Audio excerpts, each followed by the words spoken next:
13-iyun дүйшөмбүдө премьер-министр Сооронбай Жээнбеков вице-премьер-министрлер жана өкмөттүн аппарат жетекчилеринин катышуусунда жыйын өткөрдү. Анда бир жума ичинде өкмөттүн аткара турган пландары талкууланып, тиешелүү тапшырмалар берилди.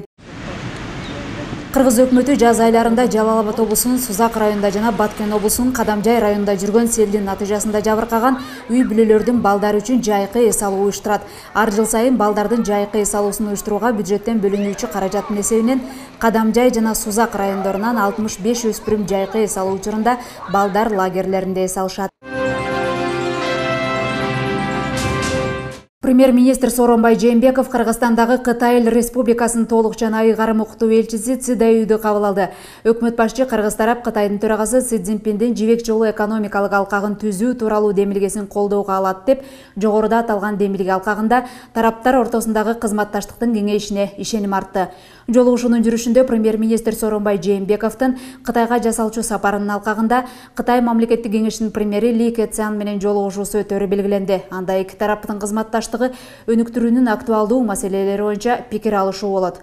Өз кезегинде элчи Ци Дэюй өкмөт башчысын Кытайга жасалчу сапары эки мамлекет аралык эки тараптуу мамилелердин чыңдалышына көмөктөшөөрүнө ишенимин билдирди. Жолугушууда Ци Дэюй учурда Кытай тарап Бишкек шаарынын көчө жол тармагын өнүктүрүү боюнча долбоордун биринчи фазасын ишке ашыруу үчүн кошумча келишимдерге кол коюуга даяр экендигин кошумчалады. Өкмөт башчы Америка Кошмо Штатынын Кыргызстандагы толук жана ыйгарым уктуу элчиси Шейла Голдни менен эки өлкө ортосундагы кызматташуу келечеги, өкмөттүн ишмердүүлүгүнүн артыкчылыктуу багыттары, республикадагы парламенттик башкаруунун өнүктүрүү тууралуу пикир алышты. Элчи Шейла Голдни Кыргызстан демократияны өнүктүрүүдө сезилерлик жыйынтыктарга жетишкендигин да билдирди. Анын көрүнүктүү далили катары эл аралык уюмдар тарабынан оң бааланган, ачык айкын өткөн парламенттик шайлоолорду атады. Өкмөт башчы Сооронбай Жээнбеков өкмөт мүчөлөрү менен кеңешме өткөрдү. Анда жогорку кеңештен 2016 жылдын 13 апрелиндеги Кыргыз Республикасынын өкмөтүнүн түзүмү жөнүндө токтом менен бекитилген өкмөттүн түзүмүн өзгөртүү жөнүндө сунуштарды билдирди. Премьер-министрдин өкмөттүн түзүмүн өзгөртүү жөнүндө сунуштары өкмөт мүчөлөрү тараптан колдоого алынды. Жогорку кеңеш тарабынан бекитилген өкмөттүн ишеним жана биримдик программасына жана заман талабына ылайык өкмөттүн учурдагы түзүмүнө төмөндөгү өзгөртүүлөр сунушталууда. Геология жана минералдык ресурстар боюнча мамлекеттик агенттиктин базасында Кыргыз Республикасынын мамлекеттик өнөр жай, энергетика жана жер казынасын пайдалануу комитетин түзүү, Айыл чарба жана мелиорация министрлигинин функцияларын азык-түлүк өнөр жай өнүктүрүү боюнча кошумча функциялар менен толуктоо, Мамлекеттик байланыш агенттиги жана Кыргыз Республикасынын өкмөтүнө караштуу электрондук башкаруу борборунун базасында Кыргыз Республикасынын мамлекеттик маалыматтык технологиялар жана байланыш комитетин түзүү, Экономика министрлигин, Транспорт жана коммуникациялар министрлигин, мамлекеттик каттоо кызматын, геология жана минералдык ресурстар боюнча мамлекеттик агенттикти кайрадан түзүү жана функцияларын кыскартуу, экология жана техникалык коопсуздук боюнча мамлекеттик агенттиктин функцияларын, жер казынасын пайдаланууну көзөмөлдөө боюнча функцияны кошумчалоо жолу аркылуу кеңейтүү, бийликтин аткаруу бутагын түзүмүнө киргизилүүчү өзгөртүүлөр штаттык санды көбөйтүүнү жана республикалык бюджеттен кошумча каржылоону талап кылбайт. Премьер-министр Сооронбай Жээнбеков Кыргызстандагы Бириккен Улуттар уюмунун өнүктүрүү программасынын туруктуу өкүлү Александр Аванесовду кабыл алды. Жолугушууда өкмөттүн жана Бириккен Улуттар уюмунун өнүктүрүү программасынын кызматташтыгынын келечеги жана жыйынтыктары талкууланды. Премьер-министр Сооронбай Жээнбеков бардык программалар улуттук артыкчылыктарга, тактап айтканда, Кыргызстанды туруктуу өнүктүрүүнүн улуттук стратегиясына далгелерин билдирди. Ошондой эле өкмөт башчы калктын бирдиктүү мамлекеттик реестрин киргизүү, анын ичинде 2017 жылы президенттик шайлоолорду өткөрүүгө даярдык алгагында биометрикалык ID карточкаларды чыгаруу боюнча иштерге жана өткөн жылы Кыргызстанда ачык айкын парламенттик шайлоолорду өткөрүүгө көрсөтүлгөн колдоосу үчүн Бириккен Улуттар уюмунун өнүктүрүү программасына ыраазычылык билдирди. Александр Аванесов Кыргызстанда ишке ашырылып жаткан бардык долбоорлор өлкөнү өнүктүрүүгө жана калктын жашоосун жакшыртууга багытталгандыгын билдирди. Все программы, которые мы делаем. Бардык биз карап жаткан программаларда өзгөчө экономиканын белгилүү тармактарынын ишин активдештирүү максатында аймактарды, кичи бизнести, дыйкан чарбаларын колдоого көңүл бурулат. Мындан сырткары аймактарды өнүктүрүү, айыл чарба тармагын көтөрүү жана калктын социалдык турмушун жакшыртууга багытталган. Ошондой эле улуттар аралык ынтымакты сактоого багытталган милдеттердин аткарылышын тездетүүгө багытталган. укуктук адилеттикке жана мыйзам үстөмдүгүнө жеткиликтүү камсыздоо боюнча көптөгөн иштер аткарылат. Биринчи вице-премьер-министр Мухаммедкалый Абулгазиев өзгөчө кырдаалдын алдын алуу маселеси боюнча кеңешме өткөрдү. Анда үстүбүздөгү жылдын 6-июнунда болгон өзгөчө кырдаал талкууланды. Аталган окуянын кесепетинен Бишкек шаарындагы Фучик көчөсүндө унаа токтотуучу жайда газ ташуу унаа жарылып, адамдар курман болгон. Буга байланыштуу биринчи вице-премьер-министр экологиялык жана техникалык коопсуздук боюнча мамлекеттик инспекциясына мамлекеттик органдар жана жергиликтүү өз алдынча башкаруу органдары менен биргеликте кыска мөөнөттө бардык стационардык жана көчмө унаа май куюучу жана унаага газ толтуруучу станциялардын техникалык коопсуздук нормаларынын сакталышын текшерүүнү тапшырды. Мына ушундай биздин иштер менен алектенген ишканаларды, ишкерлерибизди, адамдарыбызды тартипке салышыбыз керек да. Ал жерге техникалык коопсуздук боюнча ошо жооп коюп, талаптарга жооп береби, жооп бербесе аларды жооп бергендей талаптарды, шарттарды уюштуруу, эгерде уюштурбаса аларды мыйзам жолунда кыскартып, аларга уруксат бербешибиз керек. Кыргызстан ЯЭП курамына киргенден бери айыл чарба тармагындагы ата мекендик азыктарды сыртка чыгарууга жол ачылды. Бул багытта өкмөт башчы бардык облус жетекчилерине экспорттун көлөмүн көбөйтүүнү тапшырган. Азыркы тапта ар кайсы аймактарда айыл чарба азыктарын кайра иштетүүчү кичи жана орто ишканалар ачылууда. Алардын бири ДИОА Шумкар заводу. Ушул жылдын апрель айында курулушу башталган томат чыгаруучу завод июлда ишке киргени турат. Ысык Ата районундагы завод ишке кирсе 250 жергиликтүү тургундар жумуш менен камсыз болушат. Курулуш иштеринин жүрүшү менен өкмөт башчы Сооронбай Жээнбеков таанышып чыкты. Июлдан баштап күнүнө 750 тонна помидорду томат чыгарууга ылайыкталган ишкана чийки азыктар тартыш болбошу үчүн алдын ала тамчылатып суугаруу жолу менен 600 гектар жерге помидор айдаган. Келерки жылдан баштап жергиликтүү тургундар менен келишим түзүп, алардын азык түлүктөрүндө ала баштайт. Даяр азыктарды кай жака сатаарын ишкерлер азыртан эле даярдап, айрымдары менен келишим түзгөнгө да жетишкен. Быйыл производство башталгандай продукцияны Россия, СНГ немелерине жиберебиз. Уже бизде, как говорится, адрестери да бар, ким ала турган. А бул завод өзү европалык качество стандартизациядан өткөн заводда. Ошон үчүн биз эндиги жылдан баштап, балким быйыл дагы ошо европейский рынокко дагы өзүбүздүн продукцияны жиберебиз деген оюбуз бар. Заводдун жалпы суммасы 10 миллион долларды түзөт. 4 гектардан ашык аянтты элеген заводдо кийинки жылдарда помидордон сырткары шабдалы, кулпунай, алма жана башка мөмө жемиштерди кайра иштетип, таттуу шириндиктерди чыгаруу пландалууда. ЯИПтин алкагында 2017 жылга чейин айыл чарба азыктарын кайра иштетүүчү ишканалар республиканын дээрлик бардык аймактарында ачылат. Мындай көрүнүш жергиликтүү дыйкандардын ата мекендик азыктарды сырткы рынокко алып чыгуусуна жол ачат. Үй жакта айылдар, ар бирөөнүн алма бактары бар дегенде, ушундай бир клубника өстүрүп атат, азыр ушу Кыргызстанда модный болуп атат, билесиңер. Ошонун баарын алып, анан ошонун үстүндө сок болобу, джем болобу, ошонун үстүндө иштеп атабыз. Ошондой проекттерибиз бар. Чүй облусундагы дагы бир ишке кирүүчү тармак текстиль транс ишканасы. Бул кездеме өндүрүүчү завод ушул жылдын август айында ишке кирип, Өзбекстан, Тажикстан жана Кытай мамлекеттеринен кездемеге керектелүүчү жалаң сапаттуу чийки заттарды алып келүүнү пландап жатат. Завод Улуу Британия жана Түштүк Кореядан чыгарылган жогорку сапаттагы тигүүчү жабдыктарды колдонот. Жалпы өндүрүмдүүлүк күнүнө 9 тоннаны түзүп, айына 225 тонна даяр кездеме чыгарылат. Ошондо азыркы ички рыноктогу 15% муктаждыкты таза пахтадан жасалган сапаттуу кездемелер менен жабабыз деп пландоодо. Заводдун курулушу менен таанышып чыккан премьер-министр Сооронбай Жээнбеков долбоорду айтылган мөөнөттө бүткөрүүнү тапшырды. Долбоордун жалпы суммасы 9,5 миллион доллар. Анын 7,6 миллион долларын ишкана Кыргыз-Орус өнүктүрүү фондунан алды. Калган суммасы жеке каражаттын эсебинен толукталат. Өкмөт башчы Сооронбай Жээнбеков Куранды Девелопинг курамында алтын камтыган кендерди кайра иштетүүчү заводдун иши менен таанышты. Жакында иш баштоону көздөп жаткан мекемеде кендин запасы 29 000 тоннаны түзөт. Жыл аягына чейин суткасына 80 тонна руда кайра иштетилип, андан 2,5 тонна алтын концентраты алынып, 21 000 граммга жакын алтын чыгарылат. Ишканадагы даярдыктар менен таанышуу учурунда премьер-министр Сооронбай Жээнбеков Кыргызстандын өнөр жай тармагын өнүктүрүү зарылдыгына токтолду. Завод толук ишке кирсе 130 адам жумуш менен камсыз болот. Алтынды өндүрүүдөн 29 миллион сомго жакын киреше түшөрү болжолдонууда.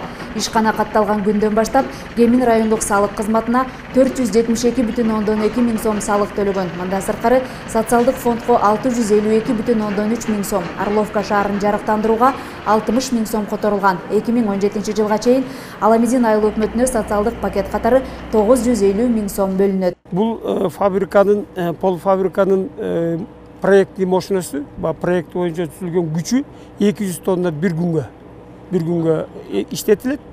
Ал эми биз азырынча баягы 80 тоннадан өйдө карай кичинеден баягы улам өстүрүп отуруп барабыз да. Өкмөт башчы Чүй облусуна иш сапарынын алкагында Бишкек Нарын Тору-Карт жолундагы Чүй дайрасынын ташкындоосуна байланыштуу жолдун суу астында калуу коркунучу жаралган айрым тилкелерге да барды.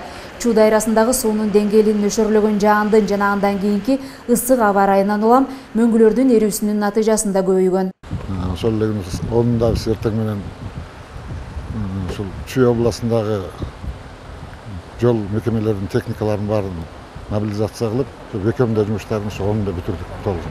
Сооронбай Жээнбеков өкмөттүн Чүй облусундагы ыйгарым укуктуу өкүлү Бактыбек Кудайбергеновго жана өзгөчө кырдаалдар министрлиги менен транспорт жана коммуникациялар министрлиги менен биргеликте кооптуу аймактардагы жээктерди бекемдөөнү күчөтүү тапшырмасын берди. Туп-турат зат тапшырманы койду премьер-министр. Мына губернатордон сурагыла деди, биринчи кайсы жерди биринчи ирет жасаш керек. Андан кийин каяка өтөбүз, туурабы? Ушундай потенциально коркунучтуу бизде 39 жер бар мына Чүй дарыясынын жегендери, 39. Ошону эң биринчи кай жерден баштайбыз, ошону азыр 3 министерствого мага тапшырма берди азыр. Эч кандай бүгүн жолго коркунуч жок. Суу деген мына 15 жыл мурунга чейин мындай болгон эмес. Бүгүн 95 куб суу агып атат. Былтыр бул маалда сай кагырап турган бирде литр суу болгон эмес. Мына эки аркы запасной менен муну менен экөндө 130 кубтан суу агып атат. Чүй каналына куя турган дарыялар Шамшы, Гегети, Ысык ата 3 эсе көп жылдагыдан суу көп берип атат. Премьер-министр Сооронбай Жээнбековдун жумуш сапарына өкмөттүн Чүй облусундагы ыйгарым укуктуу өкүлү, айыл чарба жана мелиорация министри, геология жана минералдык ресурстар боюнча мамлекеттик агенттиктин, экологиялык жана техникалык коопсуздук боюнча мамлекеттик инспекциянын жетекчилери катышты. Аларга иш сапардын жүрүшүндө аныкталган маселелер боюнча өкмөт башчы тарабынан өз тармагына жараша тапшырмалар берилди. Күчтүү жана бай өлкөдө жашаган келеби? Сырттан келген товарды сатып алуу менен биз өлкөнүн өнүгүшүнө түрткү бере албайбыз жана импортко болгон көз карандылыкты жаратабыз.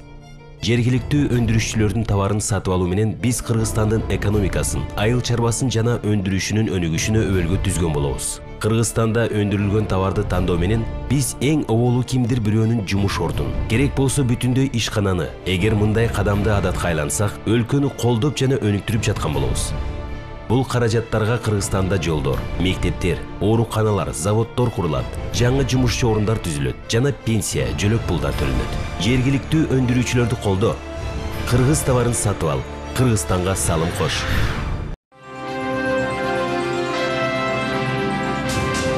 Элдияр Калкбердиев Бишкек шаардык ветеринардык инспекциясынын көзөмөл бөлүмүнүн башкы инспектору. Ал республикалык ветеринардык диагностика жана экспертиза борборуна жумасына 3-4 рет келип, базарда сатылып жаткан эт азыктарынын сапатын көзөмөлдөн өткөрүп турат. Базарлардан алып, отбор проба алып келдик, жумуртка, балык и окорочка.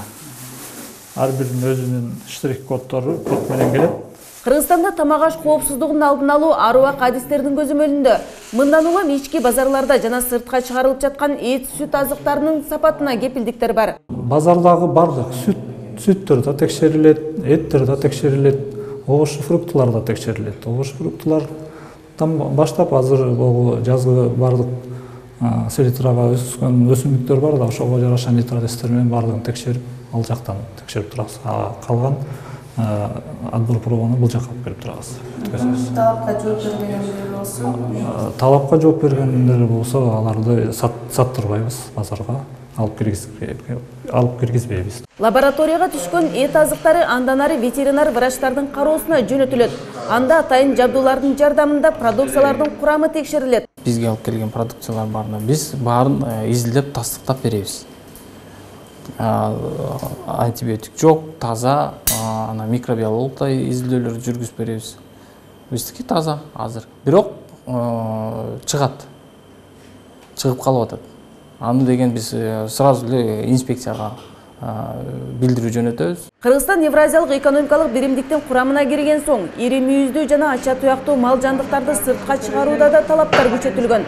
Алгач чет өлкөгө сатыла турган жандыктардын саламаттыгы дарт аныктоочу лабораториялардан тастыкталышы кажет. Республика боюнча экспортко жөнөткөндө ушул жерден көбүнчө башка өлкөлөр эмелер сурашат да, шарп оорусуна вакцина болгонбу, анан иммунитеттин туруктуулугун, ошондой эле вирус алып жүрүүчүлөр барбы деген аныкташат да. Республикалык ветеринардык диагностика жана экспертиза борборунун вирусология бөлүмү өткөн жылы эл аралык стандартка ылайык деп табылып, аккредитациядан өткөн. Учурда аталган бөлүмдө мал жандыктардын дартын аныктоого бардык шарттар түзүлгөн. Бүгүнкү күндө мал арасында коркунуч жок. 2 жылдан бери шарп оорусунун мисалы вирусу кезиккен жок.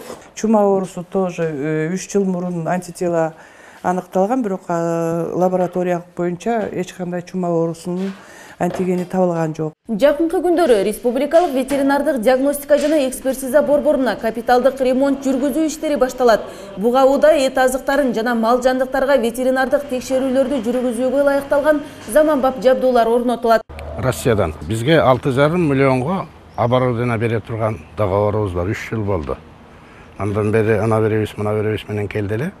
Быйыл маселе чечилип жатат. Мына жакын аралыкта бир айдын тегерегинде алып келебиз деди. 1 миллион 800гө жанагы арбитраждык метод менен текшерүү жолдорубуз бар. Булар оор металлдар, пестициддер, гормондор, гормоналдык препараттар, анан жанагы фосфор, калий деген органикалык текшерүүлөр бар да. Ошолорду текшергенге жабдыктар келсе, мына ушул ремонт болуп аткан зданияларга коебуз. Буйруса, биз ошондо толук Евразестин талабына жооп бергенге толук мүмкүнчүлүгүбүз бар. Кыргызстан Евразиялык экономикалык биримдикке кирер алдында бир катар милдеттемелерди алган. Ага ылайык өлкөдө эл аралык талаптарга жооп берген ветеринардык жана фитосанитардык лабораторияларды куруу зарылдыгы келип чыккан. Кыргыз өкмөтү ЯЭПтин алкагында дыйкан фермерлер өндүргөн продукцияларды сыртка чыгаруудагы тоскоолдуктарды жоюуну көздөөдө. Буга байланыштуу ата мекендик эт азыктарын жана айыл чарба продукцияларын өндүрүүчүлөрдү ветеринардык жана фитосанитардык лабораториялар менен камсыздоо иши колго алынды.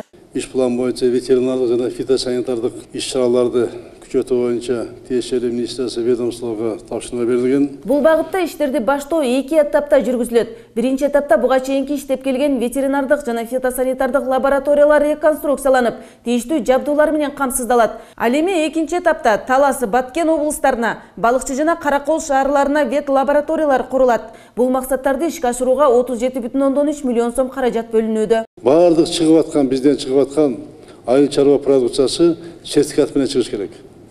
Ошону айыл чарба министрликасы жана фитосанитария жана ветеринария инспекциясы көзөмөлгө алышкан керек мунаны. Түшүнүңөр да, бир да машина сертификат чыкпаш керек ал жака. Өкмөт башчы ЯЭП шартында дыйкандар өндүргөн продукцияларын тоскоолдуксуз сатууда жана экспорттоодо ветеринардык жана фитосанитардык лабораториялардын ролу чоң экенин белгилеп, бул багыттагы иш-чаралар өз убагында ыкчам жана сапаттуу бүткөрүлүшүн талап кылды. Биздин ветеринардык кызматты ошол ЭСтин койгон талабына жооп бере өткөзбөсөңөр, анда дагы узарып кетет. Чөйдөсүңөр да. Азыр абдан мындай жоопкерчиликтүү иштерде иштеп атат. Ошон үчүн бөлүп бардыгын тең. Бөлүп адамдардын бардыгын бөлүп тиешелердин. Мына ремонтторун, лабораториянын бардыгын даярдаш керек. Келип көргөш керек. Эртең даяр болбосоңор, ачык айтайын, башка менен жооп бересиңер. Бардыгын эртең. Үчүн дегенде бизде убакыт аз азыр. Ошон үчүн 1 ай убакыты. Каражат бөлүп беребиз. Бул азыр бүт Кыргызстандын айыл чарбасын талкы чечилет эртең. Шудасыңарбы? Мал чарбасын талкы чечилет. Кыргыз өкмөтү ЯЭПтин курамындагы өлкөлөргө айыл чарба товарларын чыгарууда кандай аракеттерди көрүүдө? Деги эле ички өндүрүүчүлөргө кандай колдоолор көрсөтүлүшү керек? Бул тууралуу суроолорго көрсөтүүбүздүн жүрүшүндө жооп аласыздар. Саламатсыздар, урматтуу теле көрүүчүлөр. Бүгүн биз сиздер менен Кыргызстанда өндүрүлгөн продукцияларды сыртка экспорттоодо дыйкан фермерлерге түзүлүп жаткан шарттар, ветеринардык жана фитосанитардык тейлөөлөрдүн абалын жакшыртуу тууралуу кененирээк сөз кылуу максатында Кыргыз Республикасынын айыл чарба жана мелиорация министри Турдиназир Бекбоевди чакырганбыз. Саламатсызбы, Турдиназир Бекбоевич? Алгач сизге көмөкдөй суроо менен кайрылгым келип турат. Кыргызстан ЯЭПтин курамына киргенден кийин биздин ата мекендик өндүрүүчүлөргө, дыйкан фермерлерге карата бир катар талаптар күчөдү. Ошол эле кезде айта кетсек, идентификациялоо товарларды экспертизадан өткөрүү, сапатына кепилдик берүү, эл аралык стандартка жооп берген лабораторияларды куруу сыяктуу бир катар талаптар коюлган эле. Учурда бул талаптардын аткарылышы боюнча кененирээк айтып берсеңиз. Туура айтасыз. Былтыркы жылы биз август айында Евразиялык экономикалык союзга, Бажы союзуна киргенбиз. Ошондо бизге бир топ талаптар коюлган. Ошо талаптардын ичинде бул ветеринардык лабораторияларды жана фитосанитардык лабораторияларды куруу болуп эсептелинет.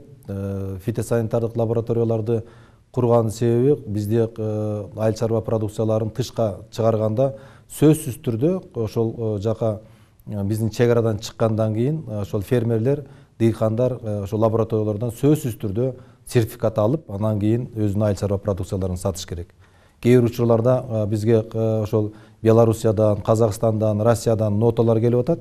Ошол айыл чарба продукциялар Кыргызстандан бул түрү келип, ушул жерде сертификаты жок, кармалып, документтери жок, кайрадан артка жөнөтүлүп атат деп. Мен дагы бир жолу биздин дыйкан фермерлерге айткым келет. Бизде азыр Ош менен Жалал-Абад, то есть Ошто, анан Бишкек шаарында атайын ушул лабораториялар бар, заманбап лабораториялар. Эгерде ошол башка мамлекетке өзүнүн айыл чарба продукцияларын чыгарайын дей турган болсо, сөзсүз түрдө ошол лабораториялардан сертификаттарды алыш керек. Андан тышкары биз быйылкы жылы 5 лабораторияны куруу боюнча пландаштырып жатабыз. Алардын ичинен мына кече жакында өзүңүздөр жакшы билесиздер, Сооронбай Шарипович ушу боюнча 2-3 жолу кеңешме өткөрдү. Акыркы кеңешмеде акча каражаттары чечилип берди. Фитосанитардык лабораторияларды куруш үчүн 26,5 миллион сом акча каражаты, анын ичинде оборудованиялар да бар, анан ошо специалисттерди окутуу да бар. Андан тышкары 37 миллиондон ашыгыраак акча каражатын бул ветеринардык лабораторияларга акча каражаты бөлүнүп берилди. Бул маселе чечилди. Жакынкы күндөрдө биз ошол Талас областы менен Ысык Көл областында фитосанитардык лабораторияларды курабыз. Бул фитосанитардык жана ветеринардык талаптарга уда эле мал жандыкты идентификациялоо маселеси да күн тартибине коюлуп келе жатат да. Бул иш кайсы деңгээлде аткарылып жатат? Азыр 3 областтан 3 районду пилоттук катарга алынган. Бул Талас областында Кара Бура районунун, Ош областынын Нокат районунан, Чүй областынан Ысык Ата районунан. Мен билгениме караганда бул мурда алынган компьютерлерди, планшеттерди ошол 3 районго уже таркатып берип, бүгүнкү күндө бул иш башталды. Себеби дегенде башында айткандай Евразиялык экономикалык союздун биримдигине кирген талаптардын бири сөзсүз түрдө ошо мал жанды идентификациядан өткөрүү дагы ошол талаптардын бири болуп эсептелинет. Быйылкы жылы ошол 3 райондо бүтө турган болсо, кийинки жылдын январынан баштап башка бүт республиканын башка райондорунда да баштайбыз деп турушат. Ошол эле кезде ЯЭПтин рыногуна чыгууда биздин дыйкан фермерлердин чыгарган продукциясы көлөмү жагынан аксап жатат деген пикирлер бар да. Мына ушундай майда чакан кайра иштетүүчү ишканалардын башын бириктирип, ирилештирүү маселелери кандай каралып жатат? Өзү негизи туура айтып атасыз. Бизге мисалы башка мамлекеттерден дагы чоң көлөмдө айыл чарба продукцияларына мындай бир сунуштар түшүп атат. Биз ошол эле учурда ошолордун берген сунуштарын, ошол көлөмдү биз убагында, мөөнөтүндө же болбосо графиги менен ошол коюп бере албай атабыз да. Ошого байланыштуу биз азыр ушундай иш жүргүзүп атабыз. Чоң кооперативтерди түзүп, анан жерлерди бириктирип, 50 гектар, 100 гектардан кем эмес жерлерди бириктирмейинче биз жана чет мамлекеттен келген жана сунуштарды ошондой чоң көлөмдөгү айыл чарба продукцияларын биз мөөнөтүндө график менен кое албайбыз. Ошондуктан биз азыр ошонун үстүндө иштеп атабыз. Сөзсүз түрдө ошондой жерлерди бириктирип, чоң кооперативтерди түзүш керек. Алар түзүп эле коюп койбостон, аларга сөзсүз түрдө жеңилдиктерди бериш керек. Бул жанагы налогтон, соцфонддон, лизингден, кредиттен, анан дагы башка маселелер боло турган болсо, эгерде ошолорго жакшы жеңилдиктерди бере турган болсок, кичине майда чарбалар сөзсүз түрдө бири-бири менен биригет. Мына мен кече жакында Нарын областына барып келдим. Мурдагы айыл чарба министри Карыпбек Асанович деген киши, аксакалыбыз өзү кооператив түзүп, мына 100 гектардан ашык жерди дыйкандарды бириктирип уже жакшы кооператив түзүп техникалар менен ишти уже жүргүзүп атыптыр. Ошондой 100 гектардан ашык жерлерди биз дагы башка областтарга, райондорго сунуштайбыз. Ансыз биз жанагы башка мамлекеттерге чоң объемдо биз айыл чарба продукцияларын жеткире албайбыз, кое албайбыз. Бул бүгүнкү күндүн талабы. Азыркы кезде ошо Кыргызстанда өндүрүлгөн айыл чарба продукцияларына кайсы мамлекеттерден суроо талаптары бар? Негизинен бүгүнкү күндө бизде жана биз айткан Евразиялык экономикалык союзга кирген мамлекеттерден башка бизде Кытай мамлекетинен бар, араб өлкөлөрүнөн келип атат, Индиядан келип атат, Пакистандан келип атат, Катар мамлекеттеринен келип атат. Алар негизинен биздин ушул айыл чарба өсүмдүктөрүнө, анан кийин эт, сүт азыктарына көбүрөөк кызыгып атат. Мен булардын элчилери менен жолуккан учурда дагы булар айтып атат, силерден өндүрүлгөн айыл чарба продукцияларынын бардыгы сапаттуу, анан экологиялык жактан таза. Аз болсо дагы, бирок силер ошону жакшы баада сатсаңар болот. Биз ошого биз айткан көлөмдө, анан биз айткан сапатта, анан ошол жана калибровкалар бар.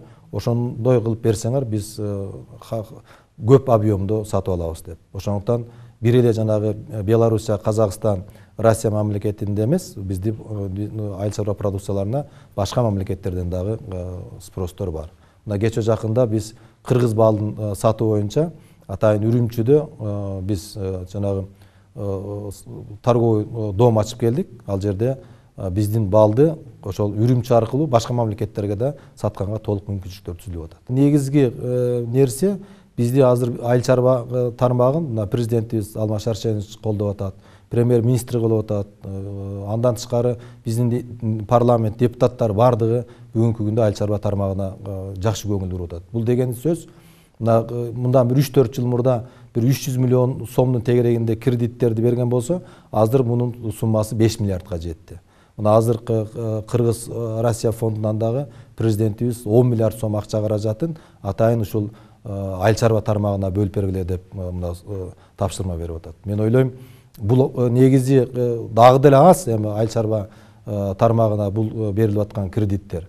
Анан азыр берилип аткан кредиттер 10% менен берилип атат.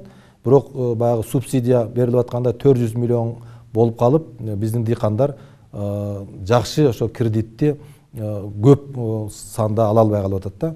Жалпы жылына бир 10 миңдин тегерегинде дыйкан фермерлер алып атат. А бизде негизинен 400 миңге жакын андай фермердик чарбалар бар. Ошондуктан бул кредиттин портфелин дагы кийинки жылдары биздин экономикабызга байланыштуу дагы көбөйтсө, айыл чарбасына сөзсүз түрдө киреше түшөт. Дагы бир талап бул логистикалык борборлорду куруу боюнча коюлду эле да. Учурда кайсы аймактарда борборлор түзүлдү? Азыр логистикалык борборлор өз негизи 7 региондо 7-өн салышыбыз керек. Бул бир гана Чүй областында салынды, калгандары азыр Баткен областы менен Ысык көл областында салыныш керек. Буларды мына биз акимдер да билет, губернаторлор да билет, мунун үстүндө иштеп атат. Андан тышкары биз ошо логистикалык борборлорду куруш үчүн бизге баягы 2 жыл мурда 40 миллион Польшанын кредити келген. Ошол логистикалык борборлорду мурда мүмкүнчүлүк аларда жок эле. Биз азыр өкмөттүн атайын токтому менен ошол логистикалык борборлорду курганга дагы мэриялар, же болбосо айыл өкмөттөрү, же болбосо акимдер ошону өздөрү жана жеке ишкерлер аркылуу эмес, муниципалдык менчикте өздөрү ошону логистикалык борборлорду курса болот. 5 миллион еврого чейин ошол тиги Польшанын кредиттерин алса болот. Андан тышкары биз жанагы мал союучу атайын жайларды дагы курдурганга ошо токтом чыккан.